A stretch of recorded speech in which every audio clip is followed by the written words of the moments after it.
All mighty అంట, మనం all మట్టి అంట. ఏంటంట? మనం మట్టి, ఆయన మైటీ. ఇక్కడ కొంతమంది మంచి తెల్లగా ఉన్నారు, చాలా సంతోషం. కొంతమంది నాకులా నల్లగా కూడా ఉన్నారు, ఇంకా సంతోషం. ఏమండి, ఒకవేళ మీరు తెల్లగా ఉండుంటే తెల్ల మట్టి, నేను నల్లగా ఉంటే నల్ల మట్టి. కొంతమంది ఎర్రగా ఉంటారు, వాళ్ళు ఎర్రమట్టి. కొంతమంది ఆఫ్రికా బొగ్గు, తప్పుగా అనుకోకండి, వాళ్ళు ఇంకా బాగా నల్లమట్టి. సరే, మొత్తానికి అందరూ ఏంటి?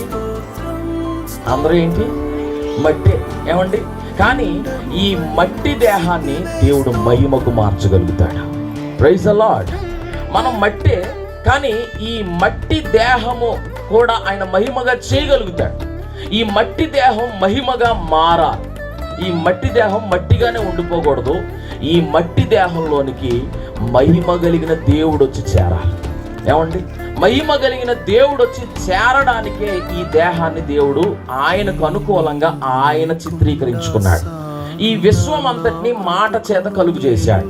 కనిపిస్తున్న సూర్యుడు కానీ, కనిపిస్తున్న చంద్రుడు కానీ, మనం నివసిస్తున్న భూమి కానీ, లేకపోతే ఆకాశంలో ఎగురుతున్న పక్షులు కానీ, లేకపోతే చెట్లు కానీ, జలచరాలు కానీ, జంతువులు కానీ, ప్రాకే పురుగు కానీ, మరి ఏదైనా కానీ దేవుడు కలుగు చేస్తేనే కలుగు చేయబడ్డాయి.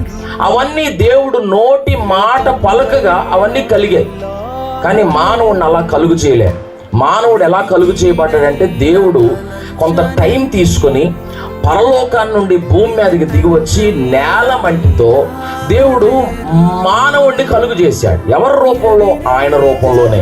ఎవరి పోలికలో? ఆయన పోలికలోనే. ఎందుకు అనంటే, దేవుడు మానవుడిని ఎందుకు చేశాడు అనంటే, తనతో సహవాసం చేద్దామని, తనతో ఫెలోషిప్ కలిగి ఉందామని.